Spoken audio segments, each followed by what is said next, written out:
Welcome to Tech Help Guy, and in this video I'm going to be showing you how to hide your name on PayPal. So what you want to do is to go over to the PayPal website and click on login.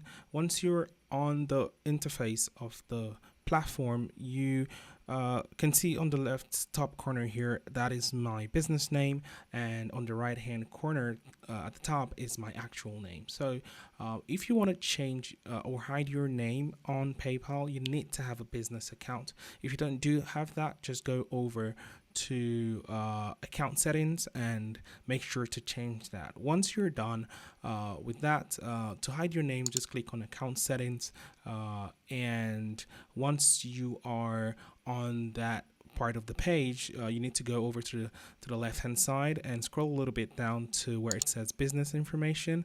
I'm just going to go ahead and click on that and click on update. So once you click on that, you're going to be redirected to another page where your business information and your contact details are. You just want to go ahead and click on edit.